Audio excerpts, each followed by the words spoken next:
Supreme കോടതിയിലെ ശബരിമല യുവതീ പ്രവേശന നിലപാട് ദേവസ്വം ബോർഡ് പിൻവലിക്കണമെന്ന് BJP ആവശ്യപ്പെടുകയാണ്. ആഗോള അയ്യപ്പ ഭക്ത സംഗമം നടത്തുന്നതിന് മുൻപ് നിലപാട് തിരുത്തി നേരത്തെയുള്ള നിലപാടിൽ നിന്ന് പിന്നാക്കം പോയി ഇപ്പോഴത്തെ നിലപാടിലേക്ക് എത്തണമെന്നാണ് ആവശ്യം. സർക്കാരിനും ബോർഡിനും ആത്മാർത്ഥത ഉണ്ടെങ്കിൽ കോടതിയിൽ പുതിയ നിലപാട് അറിയിക്കണമെന്നും BJP ആവശ്യപ്പെടുന്നു. TS ഹരികൃഷ്ണന്റെ വിവരങ്ങൾ.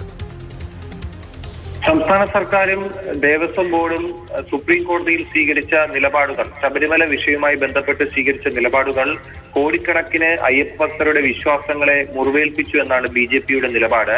ശബരിമലയ്ക്കായി ഭക്തസംഗമം നടത്തുന്ന സർക്കാരും ദേവസ്വം ബോർഡും ആത്മാർത്ഥതയുണ്ടെങ്കിൽ കോടതിയിൽ പുതിയ നിലപാട് അറിയിക്കണമെന്നാണ് BJP ആവശ്യപ്പെടുന്നത്.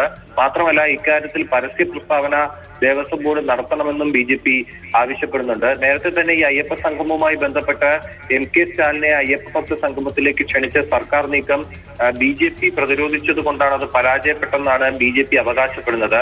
രാഷ്ട്രീയ ലക്ഷ്യത്തോടെ ആരെങ്കിലും പമ്പയിലേക്ക് വരികയാണെങ്കിൽ ബോർഡിന്റെ അയ്യപ്പ ഭക്ത സംഗമത്തിനെതിരെ ഒറ്റക്കെട്ടായി നിന്ന് പ്രതിരോധിക്കും, വിശ്വാസി സംഹിതം ഒറ്റക്കെട്ടായി നിന്ന് പ്രതിരോധിക്കുമെന്നും BJP മുന്നറിയിപ്പ് നൽകുന്നു.